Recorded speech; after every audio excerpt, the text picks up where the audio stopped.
Assalamualaikum warahmatullahi wabarakatuh, pemirsa selamat bertemu kembali dengan channel kami yang akan mengulas kisah-kisah inspiratif dan penuh hikmah.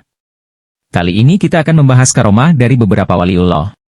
Karomah Abu Ala al-Hadrami. Qudamah bin Umattah berkata, saya mendengar Sam bin Munjab berkata, kami berjihad bersama Abu Ala al-Hadrami ke Darsin, dan dia berdoa dengan 3 doa, yang semuanya dikabulkan. Kami beristirahat di satu tempat, kemudian dia meminta air untuk berwudu, selanjutnya dia sholat 2 rakaat. Setelah itu dia berdoa, ya Allah kami adalah hamba-hambamu, dan kami sedang berjihad di jalanmu melawan musuhmu. Ya Allah, turunkanlah kepada kami air hujan, agar kami bisa berwudu dan minum. Dan jika kami telah wudu, maka tidak ada yang mendapatkan air itu kecuali kami. Kami kemudian berjalan sebentar, di jalan kami mendapatkan air hujan yang baru turun dari langit. Kami pun menggunakannya untuk berwudu dan mengambilnya sebagai bekal minum. Saya pun memenuhi alat minumku dengan air, kemudian saya tinggalkan di tempat itu, untuk mengetahui apakah doanya dikabulkan. Kami kemudian berjalan, dan di tengah perjalanan saya berkata kepada teman-temanku, saya ada barang yang tertinggal di tempat tadi. Selanjutnya saya pun balik ke tempat tadi. Dan saya dapati tempat tersebut sama sekali kering, seakan tidak terkena hujan sedikit pun. Kami meneruskan perjalanan hingga kami sampai ke Darsin. Antara kami dan musuh dipisahkan oleh laut. Maka Abu Ala al-Hadrami berdoa, ya Allah yang maha mengetahui dan maha pemaaf, dan maha tinggi serta maha agung, kami adalah hambamu dan sedang berjihad di jalan MU melawan musuhmu. Ya Allah, berikanlah jalan bagi kami untuk menyeberang ke tempat musuh. Kami pun berjalan ke laut, dan kami berjalan dengan hewan kendaraan kami dan air hanya sampai di bawah pelana kami. Akhirnya kami pun bisa mencapai tempat musuh kami. Saat pulang, Abu Ala al-Hadrami merasakan nyeri di perutnya, kemudian dia meninggal. Kami pun mencari air untuk memandikannya, namun kami tidak mendapatkan air. Kemudian kami bungkus dia dengan pakaiannya, dan selanjutnya kami kuburkan dia. Setelah itu kami berjalan tidak jauh. Di sana kami mendapati air yang banyak. Maka di antara kami saling berkata, bagaimana jika kita kembali ke tempat dia dikuburkan, untuk kita keluarkan mayatnya, kemudian kita mandikan dia. Kami pun kembali ke tempatnya, dan kami mencarinya, namun kami tidak temukan.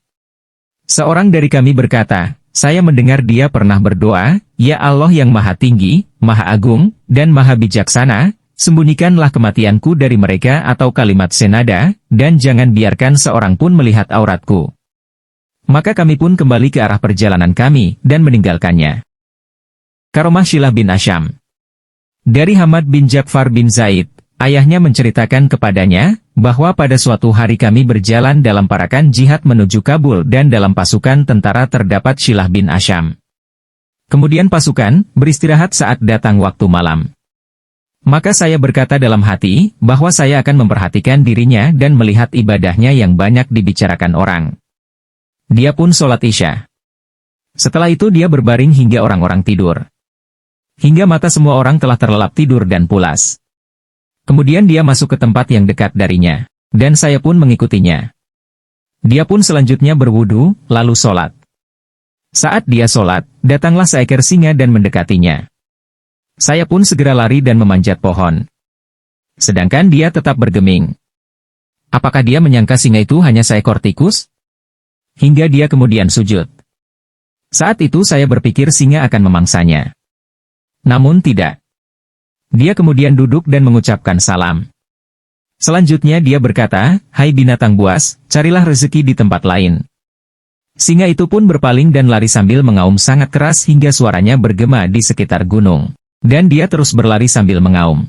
Saat datang waktu subuh, dia pun duduk dan memuji Allah, dengan puja-pujian yang tidak pernah saya dengar keindahannya seperti itu. Setelah itu dia berdoa, ya Allah, saya meminta kepadamu agar saya diselamatkan dari neraka.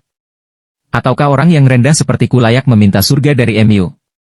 Kemudian dia kembali, dan saat itu kondisinya seakan-akan baru bangun tidur. Dan saya pun bangun dalam waktu yang berbeda sedikit darinya. Dan Allah maha mengetahui tentang dirinya. Saat pasukan sudah dekat dengan wilayah musuh, pimpinan pasukan berkata, hendaknya tidak ada anggota pasukan yang berpisah jauh dari rombongan.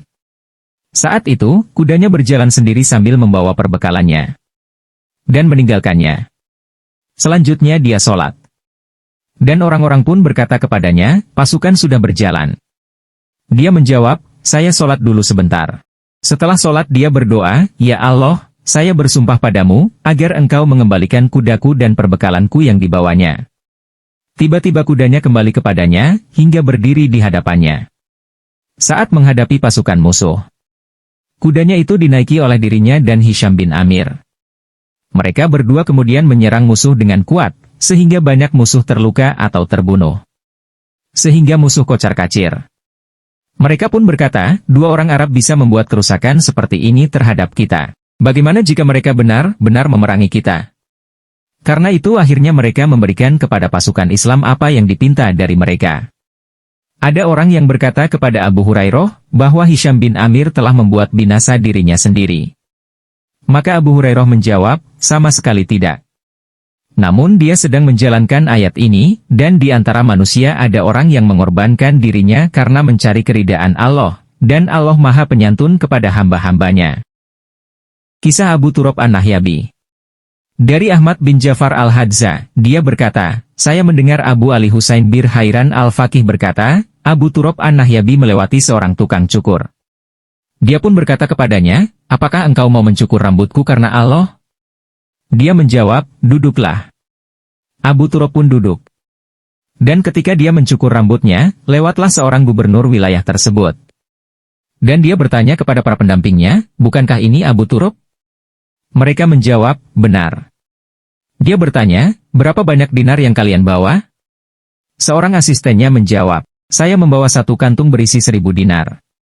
Gubernur pun memerintahkan kepada asistennya. Jika Abu Turab selesai bercukur, berikanlah dinar-dinar itu kepadanya dan mintalah maaf kepadanya.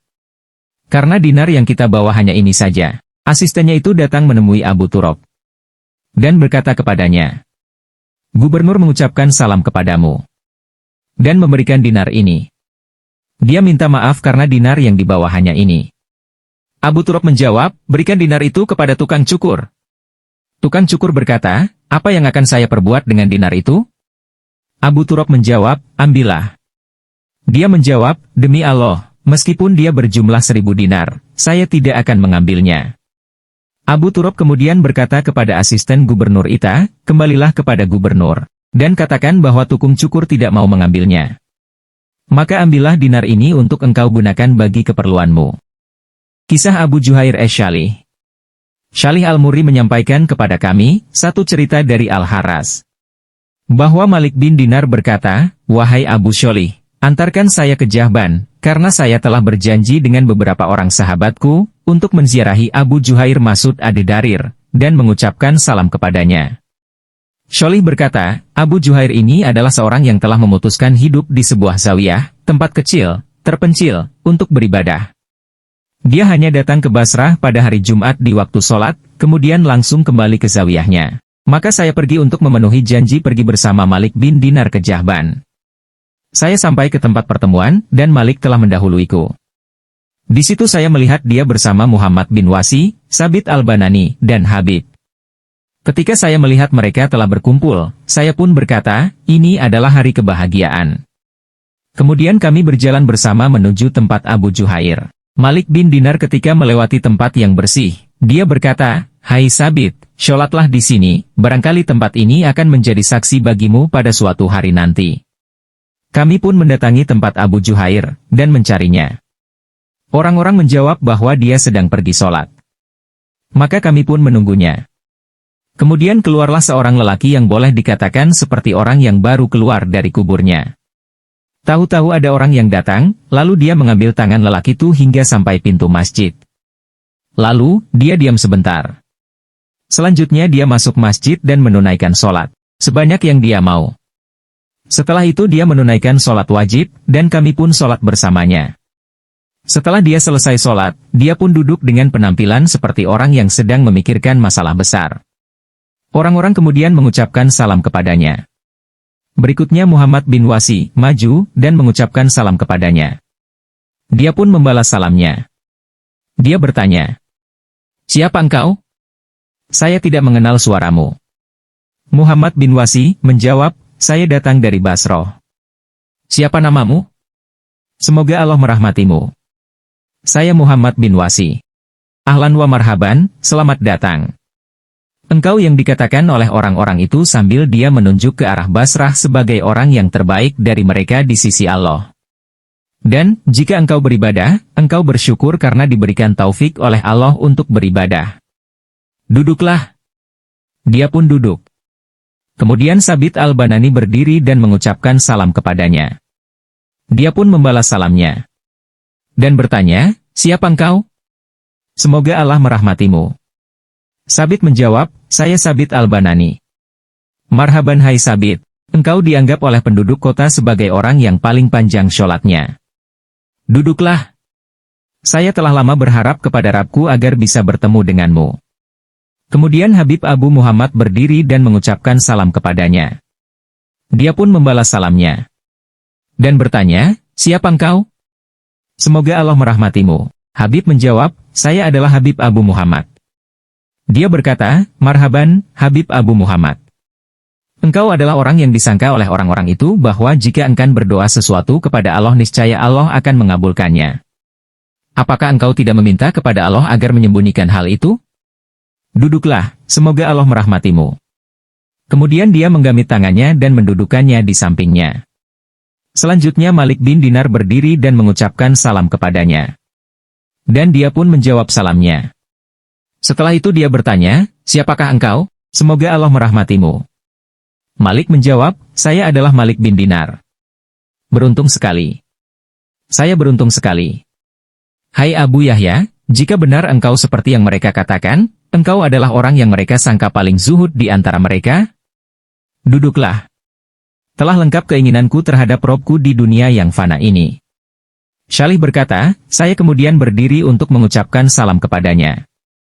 Namun saat itu dia menghadapkan mukanya ke orang banyak dan berkata, perhatikanlah, bagaimana keadaan kalian nanti di hadapan Allah pada pertemuan di hari kiamat. Kemudian saya mengucapkan salam kepadanya. Dia menjawab salamku dan bertanya, siapakah engkau? Semoga Allah merahmatimu. Saya menjawab, saya Syalih Al-Murri. Engkau adalah pemuda yang terkenal sebagai qari Al-Quran. Benar, bacalah, hai Syalih. Karena saya senang mendengarkan bacaanmu. Syalih berkata, saat itu, saya merasa mendapatkan kemampuan yang pernah hilang dariku, maka saya pun mulai membaca. Saat saya membaca dan belum selesai membaca istiadzah, dia telah tergeletak pingsan. Setelah itu dia terbangun dan berkata, kembalilah, teruskan bacaanmu. Saya pun membaca ayat. Dan kami hadapi segala amal yang mereka kerjakan, lalu kami jadikan amal itu, bagaikan, debu yang berterbangan. Al-Furqan, 23. Dia pun berteriak keras, dan selanjutnya wajahnya terjerembab. Setelah dia tenang, kami mendekatinya. Namun kami dapati dia telah meninggal dunia. Kami kemudian keluar dari tempatnya dan bertanya kepada orang-orang di sekitar. Apakah dia mempunyai sanak kerabat?